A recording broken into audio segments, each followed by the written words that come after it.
Olá, irmãos queridos, bem-vindos à nossa partilha entre irmãos da comunidade Bom Pastor. Estamos juntos aqui para mais uma vez mergulhar o coração e a mente na palavra de Deus que renova o nosso interior. Se você ainda não acompanha o nosso canal no YouTube, se inscreve aí, Comunidade Bom Pastor. A gente quer compartilhar com você as maravilhas de Deus. Se você está com a gente, depois, se você achar que vale a pena, coloca o joinha. Se achar que não vale a pena, coloca o... né? Mas reage para... para o YouTube entender que a gente está vivo e que a gente quer chegar em mais corações com a palavra de Deus. Laura Beatriz, minha irmã, tudo beleza? Tudo certinho? Tudo na força do Espírito Santo, completo, só isso tudo que o senhor falou, dizendo, e partilha, né? Repassa para outras pessoas. Tem gente que sempre me diz que, olha, eu repasso para muita gente, então a gente reforça, é isso aí. Como é que eles falam? O algoritmo do YouTube entender que isso está sendo algo bom, né? Isso. E vamos nós. Será que hoje a gente acaba a carta aos Efésios? Padre Antônio, a gente chegou no último capítulo. Mas vamos ver se a gente chega na última parte do último capítulo. Vamos ver se vai dar, né? Vamos lá, vamos tentar. Bom, a gente já está no capítulo 6, é verdade, né? E eu acho que a gente agora entra no versículo 10, que é um trechinho da carta aos Efésios, eu acho que é o mais famoso. Bem né? Todo mundo conhece. Eu acho que das cartas de São Paulo é o mais famoso. É possível, né? É aquele trechinho que a gente costuma chamar de armadura do cristão. Então vamos lá, está em Efésios capítulo 6, a partir do versículo 10, né? Bom, Padre Antônio, um parênteses. Conte. E um pedido. É. Há 15 anos atrás, eu fiz um retiro inteiro com a armadura do cristão. Publicamente, olhando para a câmera, eu faço esse pedido para o senhor, para em 2024, a gente fazer um retiro com a armadura do cristão. Vale? Vale. A gente estando aí, vamos embora. Vamos lá, ok. Não, de fato, é um trecho muito precioso.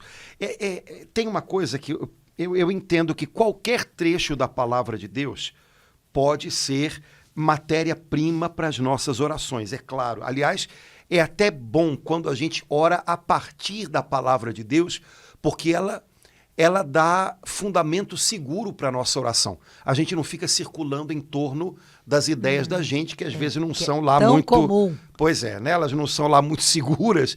Quando você ora a partir da palavra de Deus, você ora a partir de um fundamento firme.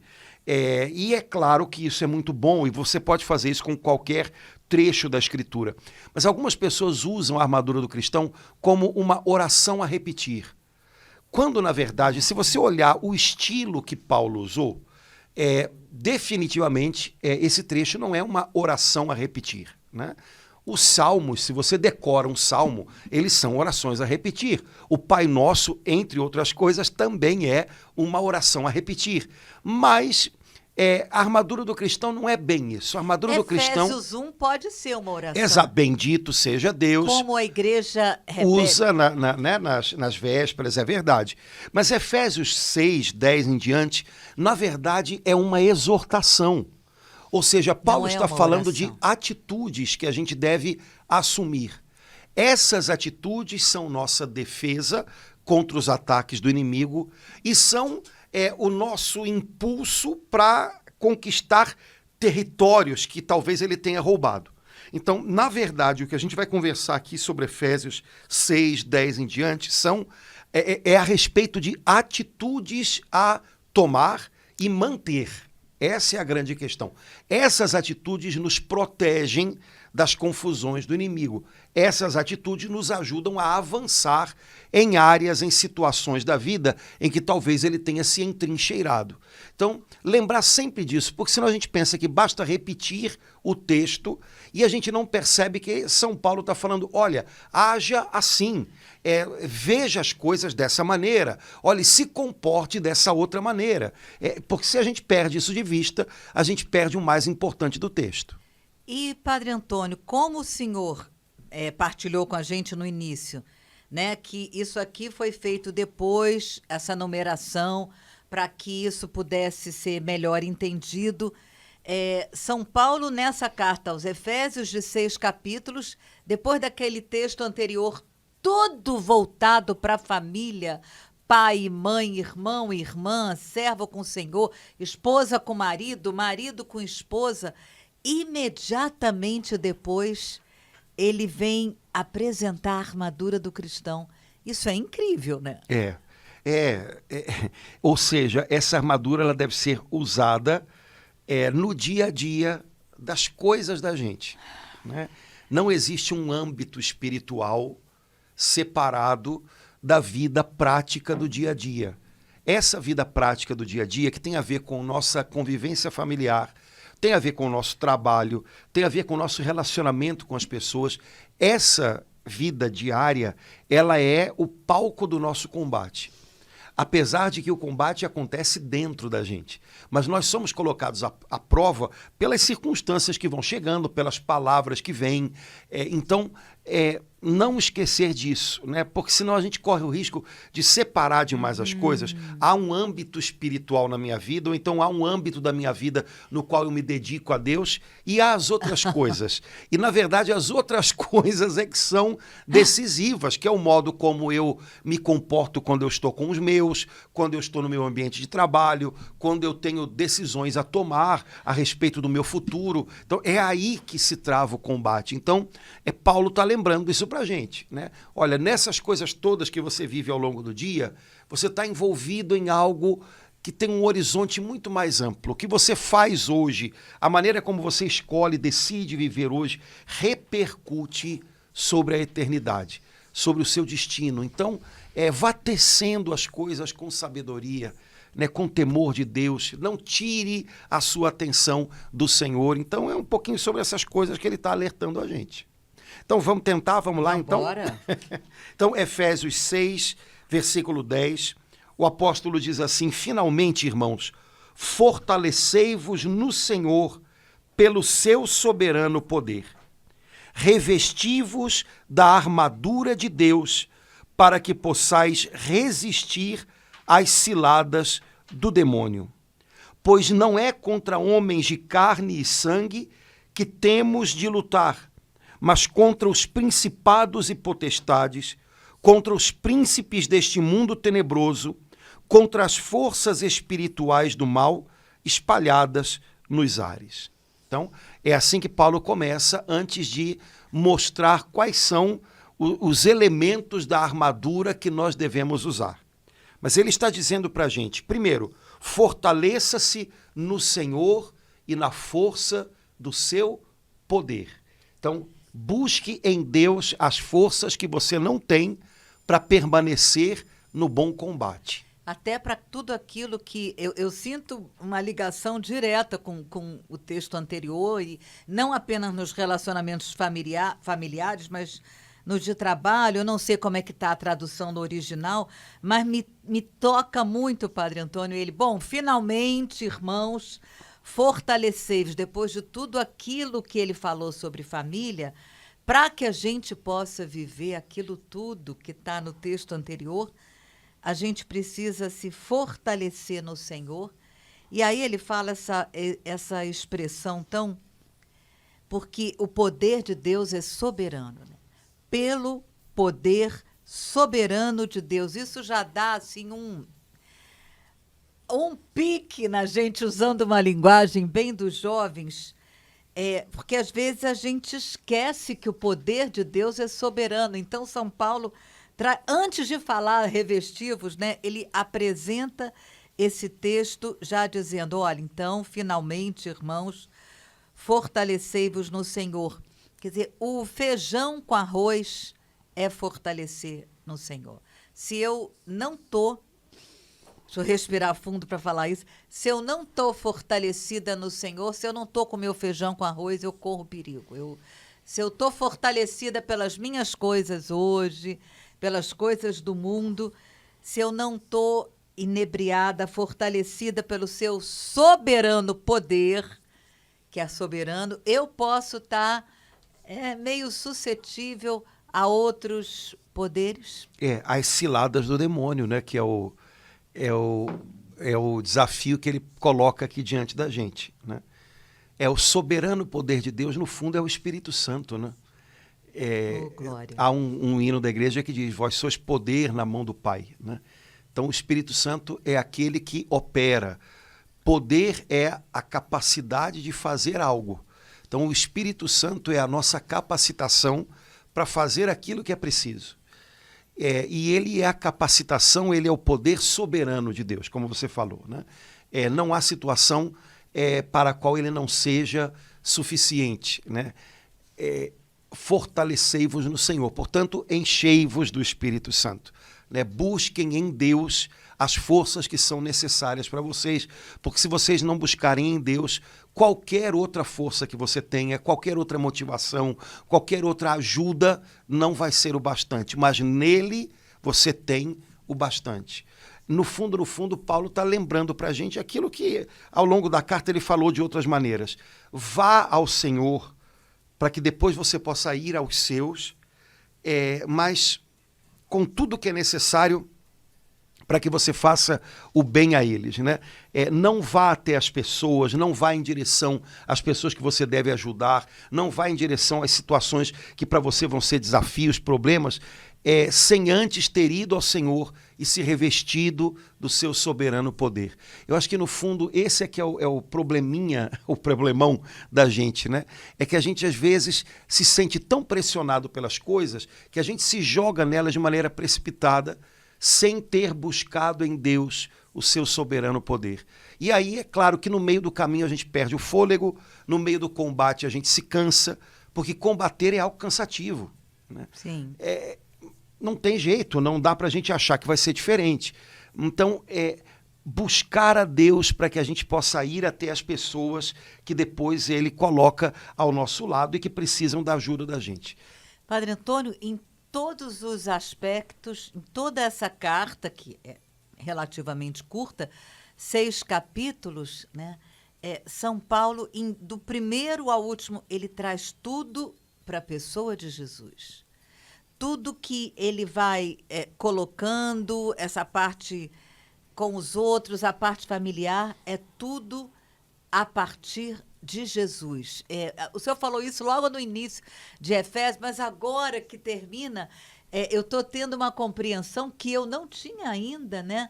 Mas de ver, enxergar isso. A cada capítulo, a cada versículo, é tudo voltado para Jesus. Não tem como a gente compreender a carta de Efésios sem essa visão, sem esse entendimento. É tudo voltado para Jesus. A gente vai ver que aqui o padrão tem que ser esse também. Aí a gente vai começar a ver a coisa de outra maneira, talvez um pouco melhor, né? Vamos ver como é que isso vai ficar à medida que ele vai descrevendo a armadura, né? Bom, ele fala de uma armadura, portanto, se alguém fala de armadura, está falando de combate, né? Armadura significa armas de defesa e armas de ataque. Sim. Né? Um soldado, quando ele se arma para um combate, ele precisa de coisas que o protejam e ele precisa de coisas que o ajudem a avançar.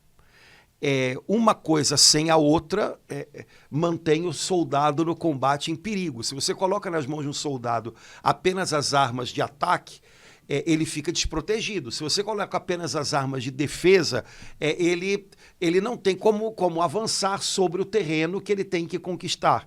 Então, Paulo está dizendo, revistam-se da armadura de Deus.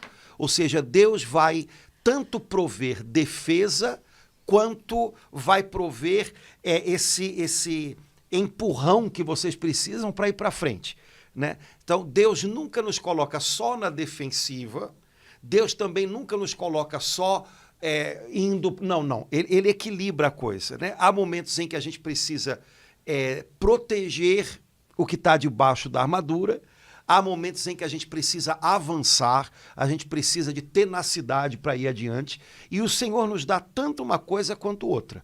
A armadura de Deus é completa, né? Agora, é uma armadura de Deus, portanto, não é uma defesa humana, e não é um ataque humano.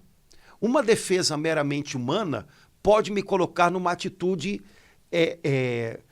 sei lá, ruim, de achar que talvez tudo ao meu redor seja um perigo e eu começo a me sentir sufocado por isso. Então, essa sensação de estar hiperalerta, que é uma coisa bem própria de quando a gente se defende de uma maneira humana, até que me prove o contrário, todo mundo que chega perto de mim é inimigo, é problema. Esse não é o que Paulo está colocando aqui como armadura de Deus. Por outro lado, se eu também imagino a vida como um constante ir adiante, vai, eu posso também errar o alvo, eu posso também me perder no combate. Calma, né? Há momentos em que é preciso olhar de novo o horizonte, fazer a avaliação do território, é preciso ter estratégia, senão você se perde no meio de um campo de batalha. Então, a armadura de Deus, ela dá equilíbrio para a gente, seja para que a gente entenda a hora de parar e se defender e se proteger, seja para que a gente entenda a hora de avançar e tomar atitudes, mas do jeito de Deus e não do jeito humano. E Paulo ainda diz, para que você possa resistir às às ciladas do demônio. Ou seja, ele está lembrando para a gente, de fato, com quem a gente luta nessa história. É aí que eu queria parar para conversar com o senhor. É a primeira vez que ele fala claramente demônio aqui nesse texto, né? Ele fala de outras situações que geradas, instigadas por ele, quando ele fala da nossa atitude, quando ele fala de filhos da luz, mas aqui, nesse momento, ele pontua, me lembra o final do Pai Nosso, não nos deixeis, assim, como se ele estivesse reportando a sensação que eu tive, Padre Antônio, não nos deixeis cair em tentação. Sim, então, eu tenho que ficar atenta, porque eu senti isso, para resistir às ciladas do demônio. Então, aqui ele está falando claramente que essas ciladas podem acontecer a qualquer momento e que eu preciso resistir. Eu posso não resistir e acabar entrando, ou o que ele me pede, o que ele me propõe aqui é que eu resista. Resistir, como diria Padre Jonas Abib, significa aguentar firme, né? Resistir, manter-se firme, né? E ele fala qual é a maneira do diabo trabalhar, que é com ciladas, né? Ciladas são arapucas, né? São coisas meio escondidas, né? Uma emboscada é uma cilada, né? Uma traição é uma cilada. Portanto, a gente deve ficar atento, né? E vem assim no meu coração que a gente fique atento, porque o diabo usa ciladas, ele usa emboscadas, de modo especial nas nossas fragilidades. Ele esconde as ciladas dele nos nossos momentos de fragilidade, né? O diabo não é um cavaleiro. Então, ele não luta com ética, né? Quando há uma luta, imagina uma luta esportiva, um boxe, né? Os adversários, eles batem, então, mas se um deles cai, o outro espera que ele se levante, né? Se recomponha para continuar. O diabo não faz isso, né? Então, ele não respeita a nossa fragilidade, pelo contrário.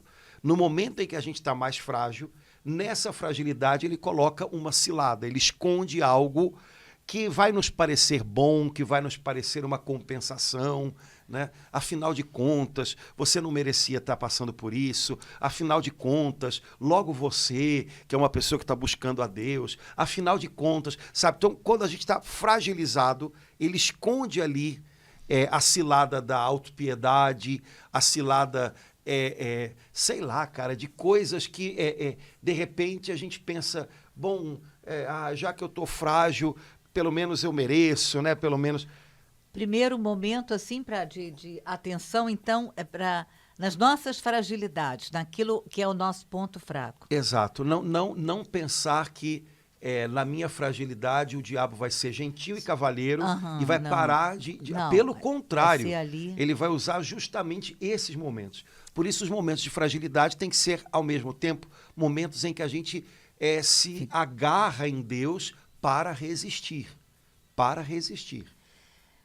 Padre Antônio, agora, ouvindo o senhor, eu vi eu vejo claramente, não sei se é pelo que eu passei, outro momento, quando a gente está muito cansado. Uhum. Sim, sim. Você cansado, você não pensa direito, você está com os sentimentos muito à flor da pele, quer dizer, você está hipersensível, e aí qualquer coisa, pronto, você mete o pé e crac, é uma cilada, né? Então, atenção, vigilância, porque normalmente quando a gente está nesses momentos de fragilidade, a gente perde a nossa vigilância. É como uma pessoa que dirigiu muito tempo, depois de muito tempo dirigindo, você começa a perder a atenção, perder o foco. Você tem que dar uma paradinha, tomar um café, retomar a atenção. Se você continua dirigindo, o cansaço vai tirando os teus reflexos, vai tirando. É um pouquinho o que acontece no caminho da vida da gente, né? E, Padre Antônio, assim, e claramente, no caso especificamente do cansaço, eu percebo que a cilada aliás, eu acho que em boa parte, na mente, né? Você, primeiro, não, mas é isso aí, e aí o pensamento, você começa a acusar, a culpar todo mundo pelo teu cansaço. Uhum, exato. Normalmente, quando a gente se sente cansado, a gente também tem a tendência a se sentir sobrecarregado, mesmo que não seja real isso, né? Porque, não sei, eu acho que o Senhor não dá um fardo maior do que verdade. A gente é capaz de carregar. Mas a gente pode também ter se sobrecarregado porque a gente puxou tudo pra gente. Isso acontece muito, né? É verdade. Enfim. E quando a gente está sobrecarregado, a tendência da gente é procurar de quem é a culpa. Isso né? aí. Quem é que jogou isso nas minhas costas, né? Quem jogou? E tá, e o que isso vai adiantar? Bom, como é que eu posso lidar com isso, né? Dá para eu fazer diferente? Se não der, meu amigo, respira fundo, segura na mão de Deus e vai, como diz a música, né? E aprenda para a próxima, né? Se der para resolver de algum modo, para dividir esse fardo, tudo bem. Agora, é fato, o cansaço ele fragiliza muito a gente, principalmente quando é um cansaço por coisas que se arrastam por muito tempo. Você começa a pensar mal, você começa a se sentir hipersensível, né? Lembra, né? Quando a gente dorme pouco, qualquer coisa irrita a gente. Ou quando uma pessoa está muito estressada, um estresse real, verdadeiro, uma das características de um estresse real e negativo é que a pessoa fica com irritabilidade, quer dizer, tudo já deixa ela, porque ela tá à flor da pele, né? Então, vigilância nesses momentos. Né? Não é para ficar mais cansado, mas é porque você sabe, eu estou vulnerável. Se eu não cuidar de mim, se eu não cuidar do que eu digo, eu vou acabar aumentando os problemas. Porque uma coisa que podia ter uma reação desse tamanho, vai virar um negócio desse tamanho e por aí vai. Né? Então, cuidado com as ciladas do demônio. Né? Ele usa ciladas. Essa é uma das principais, né, Padre Antônio? Você, nesse momento do cansaço, isso que o senhor acabou de falar, não, estou cansada mesmo, então em vez de... Aí eu acabo, uma coisa que podia ser assim, como o senhor falou, eu como tenho o meu direito, aí a gente acaba criando problema, além do que existe, eu crio outro e faço uma confusão danada. Exato. Então, vigilância. Né? No fundo, o que Paulo está dizendo para a gente é isso, vigilância. E aí ele diz no versículo 12, porque não é contra homens de carne e sangue que lutamos, né? Mas contra principados, potestades, enfim. Não querer destrinchar demais essa definição que ele dá aqui, porque ele está usando imagens que são conhecidas das pessoas do tempo dele, tá? Mesmo de pessoas que vinham do paganismo, esse tipo de imagens, príncipes deste mundo tenebroso, forças espirituais do mal espalhadas nos ares, isso são coisas próprias do tempo dele, que mesmo quem vinha do ambiente pagão tinha essa imagem, né? E isso corresponde a coisas reais, sim, mas tomar cuidado, porque senão tem gente que começa a tirar conclusões disso aqui além da conta. Ver chifre em cabeça de cavalo? Exato. Então, o que ele está dizendo aqui? Olha, cuidado para você não eleger os inimigos errados. Reconheça os verdadeiros inimigos para você não eleger inimigos contra os quais você não tem que lutar. E aí a gente pode eleger inimigos. Fulano é meu problema, Beltrana é meu problema. A gente está escolhendo inimigos. E normalmente são inimigos que não são os de verdade com quem a gente tem que lutar. Uhum. Então, reconheça contra o que você está lutando, para que você possa, inclusive, parar de gastar forças, energia com brigas que você tá esquecendo, você está errando o alvo, cara. Você está errando o alvo. Né? Então, não sei, eu acho que é uma boa pergunta para a gente se fazer hoje. Será que eu elegi inimigos na minha vida? Será que eu escolhi pessoas e olho para... Não, meu problema é fulano, é com essa pessoa que eu tenho que me resolver, é com essa pessoa que eu estou lidando, essa pessoa é o meu problema. Será que é bem isso mesmo? Será que não há um pouco de ilusão ou de engano nisso? Repensa um pouco isso. É o tipo de coisa que não adianta nem a gente escarafunchar muito, porque eu acho que todo mundo entende a pergunta e não adianta a gente ficar criando, imaginando situações, que cada um traga para a sua vida. Será que eu elegi um inimigo? E aí a minha luta agora é com essa pessoa, não é mais por essa pessoa, é com ela. Eu quero chegar aonde com isso? Eu quero vencê-la? Eu quero subjugá-la? Eu quero eliminá-la? O que eu quero?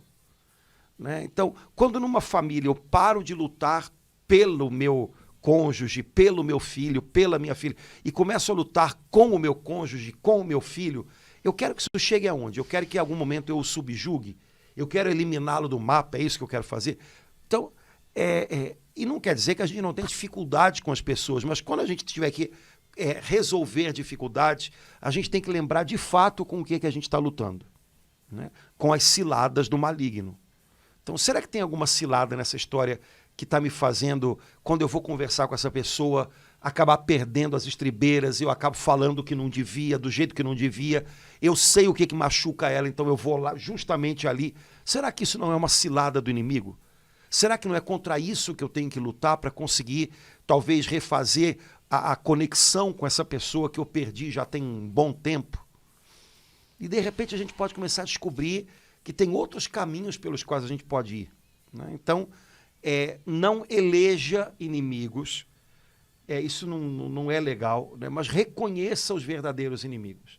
Né? Talvez tenha tido uma cilada do maligno, né, no meio do caminho entre o seu coração e o coração daquela pessoa com quem você hoje se sente em luta, e você caiu nessa cilada, caiu nessa armadilha, e agora toda vez que você conversa com ela, você, por exemplo, sabe que alguma coisa a machuca, então você vai exatamente naquilo. Tá, então você está acertando o alvo? É esse o propósito? Me parece que no princípio não. Mas depois de um tempo a gente vai sendo levado no piloto automático, caiu na armadilha, pronto, aí repete aquele comportamento. Né? Então, discernir isso, né? Separar essas coisas. Versículo 13. Tomai, portanto, a armadura de Deus, para que possais resistir nos dias maus e manter-vos inabaláveis no cumprimento do vosso dever. Vou dizer a mesma coisa de outra maneira. Tomai, portanto, a armadura de Deus, para que possais resistir nos dias de cansaço, nos dias de fragilidade, nos dias em que a cabeça não está funcionando muito bem, nos dias em que os sentimentos estão muito à flor da pele, e para que você possa se manter inabalável naquilo que Deus pede de você. É incrível aqui nesse versículo, Padre Antônio, que ao mesmo tempo ele fala duas palavrinhas assim que a gente normalmente não usaria uma como sinônimo, completar a outra. A palavra resistir e inabalável. Eu fiquei assim encantada de ver isso agora. Quer dizer, à medida em que eu resisto nos dias maus, eu me torno inabalável, não fico mais ou menos, eu não fico apenas mais ou menos fortalecida. Né? Na medida em que eu resisto, como é que o senhor falou? Aguenta firme? Padre Jonas falava muito isso, né? Eu vou me tornando inabalável. Deus não deixa por menos, né? Não, você resiste que você vai ficar mais ou menos. Não. Você resiste porque você vai se manter inabalável no cumprimento do vosso dever. Essa palavra nos dá uma força tão grande porque a gente entende que Primeiro, essa resistência a gente só faz na força do espírito. E na força do espírito, a gente se torna inabalável. É glorioso demais. E vou chamar a atenção, Laura, para outra parte da frase, porque eu acho que é muito importante. No cumprimento? No cumprimento do vosso dever. O dever tem uma força para colocar a gente, sabe, na linha. É verdade, né? Padre Antônio. Tem momentos da vida em que a gente vai tocar o barco por causa do dever. Tem razão. E a gente não pode subestimá-lo. Né? Acho que todo pai e mãe de família sabe o que é levantar da cama quando a vontade é virar para a parede e dormir, porque você tem o dever de trabalhar para botar a comida na mesa. Ou então porque você tem o dever de cuidar do seu filho ou da sua filha. Eu já ouvi a exaustão, mulheres deprimidas, cansadas, sei lá, abatidas, mas que diziam, eu sabia que eu tinha que me levantar porque o meu filho, a minha filha, estava esperando pela comida, estava esperando para eu levar para a escola. E naquele momento, cumprir o dever era a força para aquela pessoa, sabe, levantar de uma situação de prostração. Então, isso pode soar duro, mas no fundo, há momentos em que a gente vai ter que viver dessas coisas mesmo. Então, o nosso dever, ele às vezes tem o poder de nos fazer aguentar, né? Ir além. E precisamos valorizá-lo. Né? Todo dia não dá para a gente fazer muito além do dever. Mas o dever obriga a gente a fazer pelo menos aquilo que é necessário. Tem dias em que não adianta. Todo dia a gente não acorda mega criativo, mega com vontade de fazer tudo e mais alguma coisa. Tem dias em que a gente não vai fazer nada muito além do dever. Mas porque a gente tem que fazer aquilo, sabe? A gente vai levantar e vai fazer. Padre Antônio, agora o senhor falava, eu imagino o dia que o senhor está cansado e vira para Deus e fala, Senhor, eu não quero falar. E é domingo. O senhor tem que pregar, como é que o senhor faz? Igual a todo mundo, igual o pai que tem que trabalhar, porque, pois é, sabe, isso é igual para todo mundo, não tem, ninguém tem que ficar achando, o meu dever é mais complicado que o dos outros. Não. Vamos embora. Mas a questão é a gente cultivar essa consciência de que a gente tem um dever. E depois, tendo cumprido o dever, sentir o gostinho bom de tê-lo feito. Porque algumas poucas coisas na vida são melhores do que a sensação do dever cumprido. A sensação de ter cumprido eu estava cansado, eu estava lascado, mas fui lá. Né? E a certeza de que Deus vai fazer frutificar. Em vão trabalham os construtores se o Senhor não edifica a cidade. Então, olha, Senhor, o Senhor sabe que hoje eu não consegui fazer muito além do meu dever. Hoje eu não estou num dia fácil, hoje eu não tenho muita criatividade, hoje eu estou à flor da pele, hoje eu estou cansado, mas o Senhor me deu forças com o seu soberano poder e eu fiz o que eu podia, o meu dever. Senhor, eu tenho certeza que o Senhor fez muito mais. E ponto. E sabe, e descansar como servo inútil que fez o que devia ter sido feito. Mas é uma pena quando a gente, que inclusive por ser cristão, a gente não se educa para essa sensibilidade para o dever. Como cristão, a gente tem que ter isso claro dentro da gente. A gente vive numa sociedade em que a palavra dever é quase um palavrão. Não tem que fazer nada, não tem que nada, não tem que... Peraí, você tem um compromisso, você assumiu um compromisso. Então, esse compromisso significa fidelidade diária. Isso significa que vai haver dias em que você vai ter um dever a cumprir, ainda que a vontade seja quase zero. Seja fiel. Vai valer a pena, cara. Tem dias em que é assim. Gente grande vive assim. Então, vamos embora. Né? Então, a gente tem que cultivar essa educação para o dever. Sem isso, nem do ponto de vista humano, nem do ponto de vista espiritual, a gente sai muito do lugar. Né? Então, imagina uma criança que não é educada nessa cultura do dever, do cumprimento do dever, isso vai dar em quê? Né? Agora, isso não é só para crianças, isso é para a gente adulta também. Né? Então, para que vocês sejam inabaláveis no cumprimento do vosso dever. Paulo aqui não está nem pedindo que a gente seja inabalável no fazer a coisa nota 1 milhão todo dia. Pois é. Não, seja inabalável em ser fiel no cumprimento do dever de cada dia. Isso é tão quase que falado ao contrário hoje em dia, né, padre? Quase como que, não, se você estiver bem, você faz. A tônica, a mensagem subliminar, né, que a gente sente, às vezes a gente vê, né, até na primeira página de jornal, fotos de uma professora pedindo que o aluno cumprisse o dever dele e ele... Então, isso aí, o cumprir o dever, isso não é mais falado, né, Padre Antônio? A gente vive num mundo de muito romantismo irreal, né? Quando você estiver bem, faça. Minha filha, se a gente for contar a maioria dos dias, a gente não está tão bem assim para fazer o mais que maravilhoso, né? Isso daí é dia que sai da curva. Nossa, até eu estranhei, né, o que saiu hoje. No geral, a gente cumpre o dever, né? Isso é vida real, né? Agora, é óbvio que eu posso cumprir o meu dever mais bem cumprido, mais bem feito, né? Aqui Paulo está dizendo que sejais inabaláveis. Então, é um cumprimento do dever com firmeza, né? Não é um fazer as coisas de qualquer jeito. Não é disso que a gente está falando. Mas, na maior parte das vezes, a gente vai ser fiel em dias em que as coisas não vão estar pintadas de cor-de-rosa. Porque muito poucos dias estão pintados de cor-de-rosa. Se você for esperar esse dia chegar, né? Por isso que ele começa dizendo, para cumprir o seu dever, toma a armadura de Deus. Amém. Certo? Amém. Então, lembrar disso, né? Não olhar para o nosso dever de cada dia como nosso inimigo, que às vezes é ele que nos salva. É ele que faz a gente ficar em pé e dar uns passinhos para frente, né? E manter-se inabalável, Exato. É verdade. Então, agora ele diz qual é a armadura. Versículo 14. Ficai alerta, primeira coisa.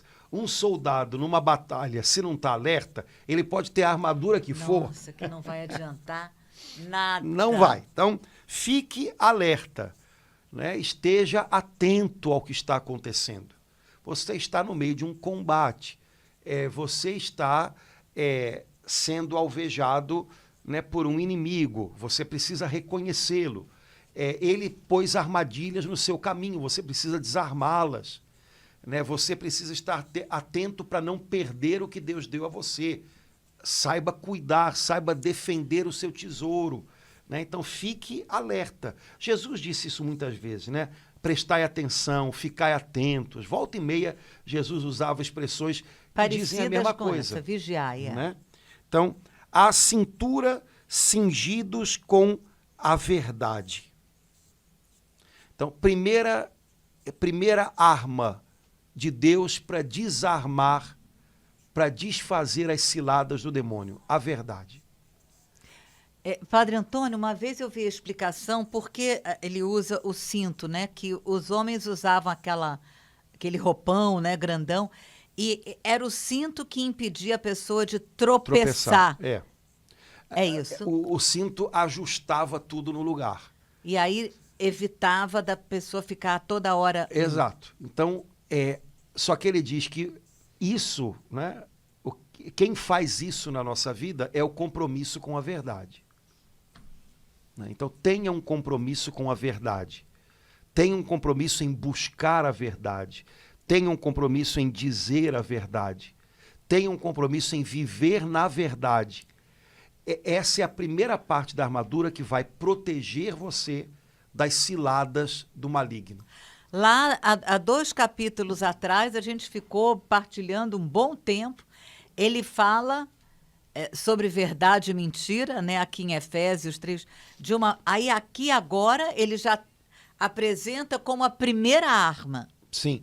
De alguma maneira, o que ele vai dizer para a gente com isso? Se eu tenho que lutar com a verdade como minha arma, é porque o meu inimigo vai usar uma outra arma que é a contraditória dessa, que é a mentira. Né? E aí a gente precisa estar atento, porque uma meia-verdade, às vezes, é uma mentira inteira, né? Se torna. Então, o inimigo ele vai usar essas coisas, essas táticas, né, de confusão, para estabelecer a gente num padrão errado. Né? Então, Porque eu estou cansado de verdade? Estou. Estou com muita coisa para fazer? Estou. Isso significa, então, que estão abusando de mim. Que sabe, aí começa, né? Que as pessoas estão sobrecarregando, porque, tá vendo, é isso que dá ser bonzinho, para de ser trouxa, e não sei o que, pronto. Então, é uma meia-verdade, né? Eu estou cansado, eu preciso descansar, eventualmente. Ele abusa disso e começa a transformar isso numa mentira. Quer dizer, então, que estão abusando de mim, que eu estou sendo usado, que eu não sei o que, não sei o que lá, menos. Não entra nessa, né? Porque aí ele vai puxando a gente para o território da mentira. Aí chega uma hora que você se perde nela. Né? Então, às vezes, parece uma verdade, ou é uma meia-verdade, mas da qual o inimigo abusa, né, para fazer a gente tirar conclusões erradas. Né? Meu casamento está passando por uma crise. Pode ser uma verdade. Eu não estou tendo muito comunicação com a minha esposa ou com o meu marido. Pode ser uma verdade. Qual seria uma conclusão disso? Precisamos ter momentos em que a gente refaça a nossa comunicação. Eu preciso ouvir de novo essa pessoa, eu preciso tentar entendê-la de novo. Bom, o inimigo vai jogar ciladas, ele usa sempre ciladas, armadilhas, e vai corromper a verdade de que talvez o meu matrimônio esteja passando por uma crise. Então, tá vendo? Essa pessoa não me entende. Tá vendo? Essa pessoa não se importa comigo. Tá vendo? No meu trabalho tem gente que me escuta, tem gente com quem eu me dou tão bem e eu me comunico tão bem. Ai, quem me dera que em casa eu tivesse uma pessoa que... Aí pronto, aí tu vai embora, né, cara? Então, desarmar as ciladas do inimigo. Desarmar com a força da verdade, como o pessoal costuma dizer, a verdade verdadeira, né? Aquelas meias verdades e os enganos que o maligno joga sobre a gente. Né? Normalmente são conclusões abusivas. Né? São conclusões abusivas. Há um problema que poderia ser resolvido, mas aí eu uso aquele problema como desculpa para então dizer que está tudo errado, que não adianta mais, que não sei o quê, não sei o que. Né? E há pessoas que se perdem, né? Longamente por isso, né? E isso pode acontecer em qualquer área da vida, né? Eu me decepcionei com alguém da igreja deu mau testemunho, eu soube uma coisa ruim de uma pessoa da igreja, logo, tá vendo? Igreja, imagina, se a igreja funcionasse, essas pessoas iam estar assim, e ainda querendo ensinar você como é que você tem que fazer com a tua vida, olha o que eles estão fazendo, isso daí, pronto, tchau. Daqui a pouco essa pessoa está longe da igreja. Padre Antônio, a verdade aqui pode ser também a verdade contida na palavra de Deus. O senhor começou esse podcast dizendo como é bom algumas pessoas abrirem a sua oração pessoal com a palavra de Deus. Eu acho que nesse caso, dentro desse exemplo super comum que o senhor acabou de dar aí, quando tem uma verdade que não é muito boa, né? Não é legal, eu estou cansado, eu não estou legal com essa pessoa. Eu preciso dessa verdade aqui, da palavra de Deus, me sustentar, para eu não ficar sozinha com aquela outra verdade, que é verdade também. Eu estou cansada e estou com raiva do ar, mas eu preciso dessa verdade aqui para poder encarar isso, né, Padre? Exato. Senão eu vou ficar só com... Lembrando que verdade com V maiúsculo, né? É Jesus, né? Eu sou o caminho, a verdade e a vida. Então, ter um compromisso com a verdade, buscar a verdade, ser buscador da verdade. A gente precisa muito disso, né? Hoje as pessoas falam muito, cada um tem a sua verdade, essa é a minha verdade. Isso é outra maneira de dizer opinião, né? Essa é a minha opinião, isso é o que eu acho, né? Não, a verdade, para nós que somos cristãos, ela se revelou plenamente. Amém. Ela é Jesus. Então, eu devo ser um buscador da verdade. Ainda que essa verdade me corrija se eu estiver no erro. Senhor, obrigado, porque o Senhor nos corrige quando a gente está no erro. Né? Então, eu devo buscá-la, eu devo ter um compromisso em buscar a verdade. Né? Quem tem esse compromisso, eu creio que o Espírito Santo vela por um caminho, vela com um cuidado muito especial pelo caminho dessas pessoas. Né? Porque, na verdade, é sinal de que você está querendo se submeter a Cristo, quando você toma a decisão de buscar a verdade. Né? Não se acomodar nas nossas opiniões, no nosso eu acho, né? No meu sentimento. Né? Não, peraí, mas o que Cristo me ensina sobre isso? O que Cristo diz sobre isso? Né? Isso é a verdade. Então, eu devo me deixar moldar por ela. A verdade não é alguma coisa que eu vou fazer, é uma coisa que eu vou encontrar. Então, Senhor, ajuda-me a encontrar a verdade que está em Ti. Ter esse compromisso radical é o primeiro passo, porque sem ele, a gente não sai da gente mesmo. Das nossas opiniões, das nossas ideias, das nossas fantasias, dos nossos julgamentos precipitados. O que arranca a gente da gente mesmo e faz a gente andar é a busca da verdade. Padre Antônio, eu estou completando agora, em novembro, 48 anos do meu batismo no Espírito Santo. Que beleza. E ao longo desses anos, a palavra Jesus é o Alfa e o Ômega, ela me ajudou nos momentos mais terríveis da minha vida, quando eu lembrava, Jesus tem a última palavra sobre isso. A última palavra não é a minha, não é a dele, não é a... Isso me ajudou muitas vezes, momentos dramáticos, eu posso dizer sem exagero, gravíssimos, que eu estava pronta para tomar uma... Peraí. E aí eu lembrava, eu cantava, Jesus é o Alfa e o Ômega. Ai, peraí, a última palavra é tua, Jesus, não é isso que está aqui? Mudou tudo. Lembrar que ele tem a última palavra, ele é a primeira, ele é a palavra, e é ele o Alfa e o Ômega, só Jesus tem a última palavra na minha vida. Isso é libertador, confortador e fortalecedor. Isso enche, isso muda tudo. Ter a disposição em encontrar a verdade, que é Cristo, ser surpreendido por ela e ser transformado por ela. Isso é um compromisso fundamental para a vida de um cristão. Ser transformado por ela. Então, a verdade não é alguma coisa que eu crio, a verdade é algo que eu encontro, que me alcança. É preciso que eu me deixe corrigir por ela. Quando a gente tem isso no coração, o caminho da gente vai ser cuidado por Deus, vai ser... É verdade. Né? Então, primeira coisa importante, né? Depois, o apóstolo Paulo diz, o corpo vestido com a couraça da justiça. Ele vai passando, né, em cada parte do corpo, o corpo vestido com a couraça da justiça. Hoje em dia a gente não essa palavra couraça, né?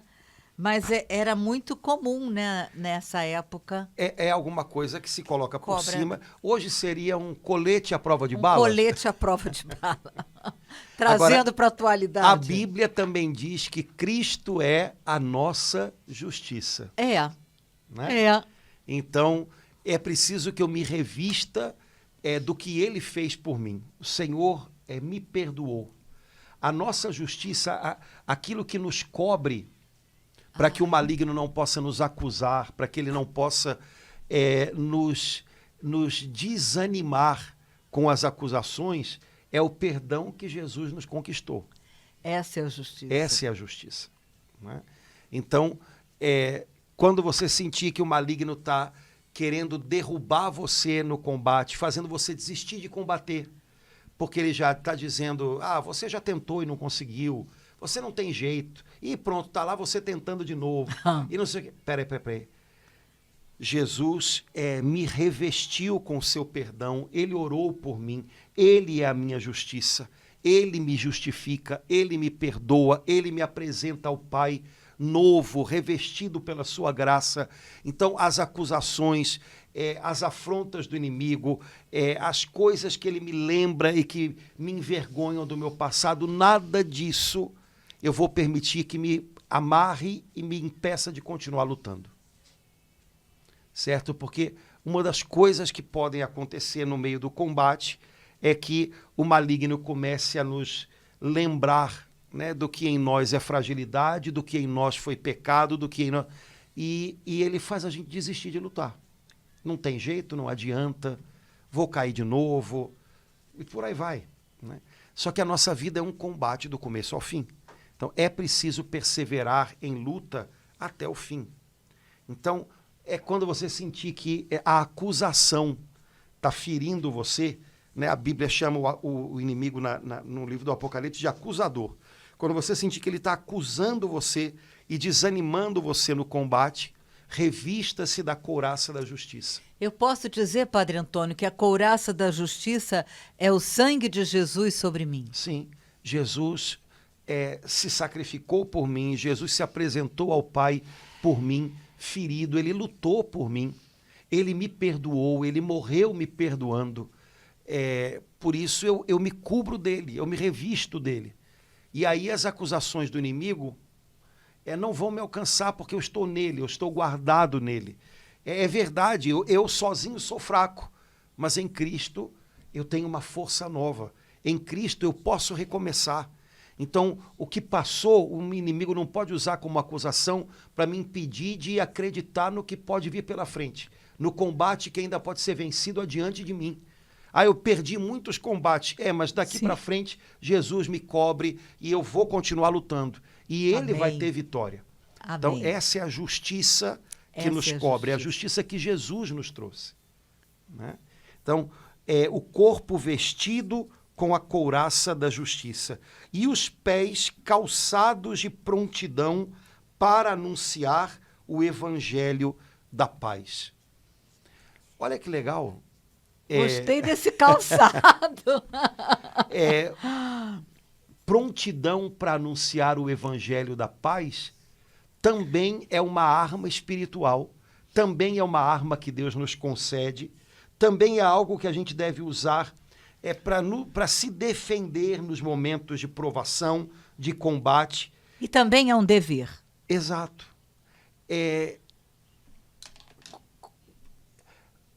Às vezes a gente esquece que o bem que a gente faz nos protege, faz bem para a nossa alma, nos guarda do desânimo. Quantas vezes, eu acho que todos nós já passamos por isso, a gente estava se sentindo frágil, cansado, pensando, meu Deus, eu acho que eu não tenho nem para mim. E aí, por algum motivo, a gente teve que ajudar alguém. E aí, inesperadamente, a gente percebe, nossa, não sei nem como é que eu consegui fazer isso. E no final das contas, a gente se sente fortalecido. Porque o bem que a gente fez, nos fez bem. Então, quando Paulo diz que a prontidão para anunciar o evangelho da paz é como um calçado que protege os nossos pés e que permite que a gente ande, ele está dizendo, olha, o bem que você faz quando você espalha o evangelho, quando você propaga o evangelho, quando você compartilha a paz que o evangelho te trouxe, esse bem também te protege. Ele também te ajuda no teu combate. Há pessoas que ficam esperando pelo bem que os outros podem fazer a elas. Mas o mandamento de Jesus não foi espere que as pessoas te façam bem. O mandamento de Jesus foi faça o bem. Faça, e você vai ver que isso vai te ajudar muito, né? Isso vai te proteger do desânimo, né? De ter a impressão de que não vale a pena, de que não faz sentido. Claro que faz. E, Padre Antônio, o fato de São Paulo chamar essa arma, né, calçado nos pés, ela nos faz pensar que é algo que a gente sai, que a gente vai adiante, que a gente tem que caminhar, que a gente tem que dar alguns passos. Exato. Ninguém faz isso descalço, a não ser por outros motivos, né? Mas a gente pensa que, para isso, eu preciso... esse calçado dá a ideia de que é sair do meu lugar, sair da minha casa, sair do meu mundinho, para anunciar. Para isso eu preciso desse calçar os meus pés, né? E aí eu fico imaginando, se todo mundo que lê Efésios 6, a armadura do cristão, como se fosse uma fórmula, se a gente entendesse que isso são atitudes que a gente deve trazer para a vida diária da gente, porque essas atitudes vão nos proteger, vão nos fazer bem, como as coisas seriam legais, né? Já imaginou se todos aqueles que leem esse trechinho de Efésios descobrissem se hoje eu caminhar um pouco em direção aos outros e compartilhar com eles o evangelho e a paz que o Senhor me Uau. deu. Já imaginou se todos Uau. pensassem, isso vai me fazer bem Isso vai também, me isso fazer vai me bem. proteger do Isso vai maligno. me proteger do mal. Né? Mais do que, às vezes, fazer umas orações que o pessoal acha que são né, orações para conjurar. Né? Não, aqui São Paulo está apresentando isso como uma arma de defesa. Então, me defende da tristeza, me defende do desânimo, me defende da autopiedade, me defende do fechamento individualista, egoísta sobre mim mesmo, me defende de tudo isso, dar passos em direção a alguém para quem eu possa anunciar o evangelho da paz. Se eu assumir isso como uma postura diária minha, isso vai me proteger, isso vai ser bom para mim, isso vai fazer de mim alguém que tem atitudes, positivas. Nossa, aí sim a gente está entendendo essa passagem do modo como Paulo a escreveu. Né? E aí a pergunta que fica, eu que de repente, durante as últimas semanas, tenho repetido todos os dias esse trecho de Efésios. Nessas semanas, eu dei passos calçado de prontidão para anunciar o evangelho da paz. Eu me movi para que o evangelho chegasse no coração de mais alguém. Eu compartilhei a paz que o meu Senhor me dá com mais alguém. Eu fui instrumento de paz nos lugares onde eu cheguei. Porque é isso que o texto está falando. Se eu fizer isso, essas atitudes me defendem das ciladas do inimigo. E ele ainda fala a qualidade dessa de prontidão. Como no quartel o soldado fica assim, né, Padre Antônio? Ele pode estar deitado, mas ele sabe, ele tem que ficar pronto, né? De prontidão é isso. Ele está pronto para na hora que tocar num quartel de um bombeiro, no primeiro momento ele não pode perder tempo, senão uma vida pode. Ele está pronto, tocou aquele alarme, ele tem que sair correndo. Então, aqui São Paulo fala de prontidão, né, Padre Exato. Antônio? Será que a gente tem essa prontidão para anunciar o evangelho? É essa atenção que faz a gente perceber, poxa, eu estou do lado dessa pessoa, o que ela falou agora soou o alarme para me mostrar, tá vendo? Ela precisa do meu evangelho, ela precisa da minha palavra, ela precisa de um toque seu, vai lá. Né? Será que eu tenho essa prontidão? Será que a gente deixa passar muitas oportunidades de levar o evangelho da paz a alguém? Repito, essa atitude de prontidão para anunciar o evangelho da paz, ela nos defende de um monte de sentimentos, de impressões ruins que abatem a gente. Mas o que Paulo está falando é sobre uma atitude de alma. Ele não está dizendo, repita essa frase 5.000 vezes e pronto. Não, ele está dizendo, faça desse jeito e pronto. Esse é o segredo do negócio. Né? Então, fica a dica. Né? Quanto mais eu sou pronto em anunciar o evangelho da paz, mais isso reverte em vigor para o meu combate diário. E esse exemplo que o senhor deu, né, eu ouvi uma coisa e tocou o sininho e eu percebi, isso nos relacionamentos dentro de casa ou num trabalho, isso pode, além evitar realmente, uma arma poderosa que pode evitar grandes confusões, né, Sim. Padre Antônio? Opa, ela está precisando de uma palavra. Porque às vezes a pessoa, por exemplo, está passando por um momento que está desestabilizando ela totalmente. E ela chega na gente do jeito que ela está. Do jeito que está. Então, de repente, o jeito que ela está, ao invés de despertar em mim uma sensação de, eu vou ver, falou assim, agora vai o troco. Né? Eu posso perceber, cara, mas essa pessoa está descompassada. Vou tentar dar uma segurada aqui. Ou então acho que ela está precisando desabafar. De repente, fulano, me conta aí, como é que estão as coisas? O que você está vendo? Pronto. Né? Pode ser o início de alguma coisa melhor. Né? Mas se eu não tenho essa prontidão, né? Pronto, daqui a pouco estou eu pagando mal com mal e por aí vai. Né? Então, prontidão para anunciar o evangelho da paz. Sobretudo, embraçai o escudo da fé, com que possais apagar todos os dardos inflamados do maligno. Embraçai o escudo da fé. acho que é uma, né? Ou seja, não deixe a sua fé pousada num canto, né? Use-a no dia a dia. Ela vai ser proteção para você, né? Sua fé, sua confiança em Deus, as promessas de Deus, aquilo que o Senhor tem anunciado para a sua vida, tudo isso vai ser arma para que você possa vencer os dardos inflamados que o inimigo vai lançando sobre a sua vida. Atenção. Padre Antônio, para eu embraçar o escudo da fé, começar um dia com... Eu posso começar o dia sem esse escudo, ai, coitada de mim. Para mim está muito ligado à oração, né? Para eu embraçar o escudo da fé, eu posso embraçar com uma oração. Quando eu paro, ou então, pelo menos assim, em 5 minutos... Peraí, agora eu vou embraçar o escudo. Vem, Espírito Santo. Nem que seja fazer a oração, vinde Espírito Santo, para eu poder embraçar. Agora sim, eu vou abraçar o escudo da fé.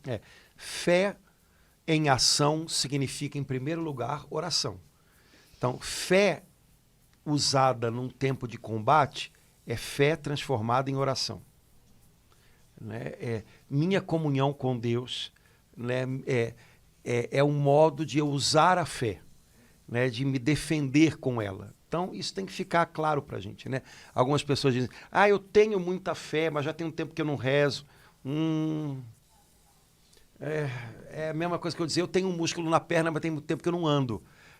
Na hora que você ficar em pé e quiser ficar firme sobre esse músculo, né, você vai ver que ele está atrofiado, você vai cair. Né?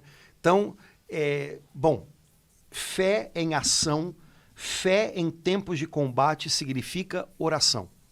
Use sua fé. Fé não é uma coisa para ter, é uma coisa para usar. Né? Então, use sua fé. Né? Use o escudo da fé para que você possa apagar os dardos inflamados do maligno.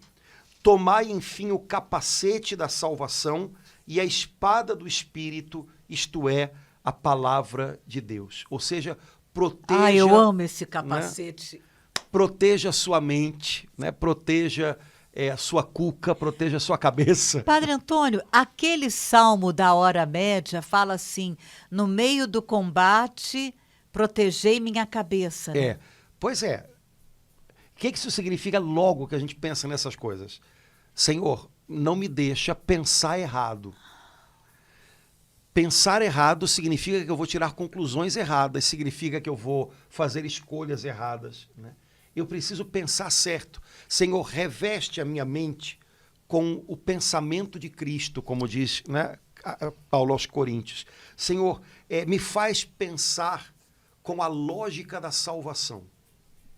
Padre Antônio, o desastre é quase tão terrível como a gente vê com esses motoboys que não usam capacete, né? Quando eu não coloco, o desastre que eu faço comigo e com os outros é grande. Né? Quer dizer, eu estou pensando como alguém que está vivendo debaixo da salvação de Cristo, ou eu estou pensando como um perdido? Eu estou pensando como alguém que não tem salvação.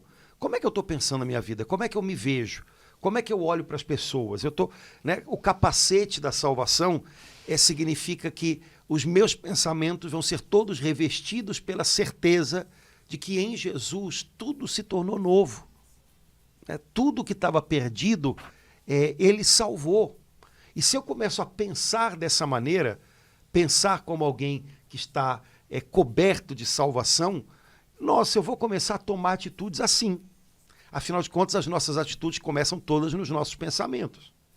E isso é tão forte porque Jesus falou duramente, né? Você não pensa como Deus, né? Falou para São Pedro, quando São Pedro disse a Jesus, a gente não vai deixar você ir para a cruz. Né?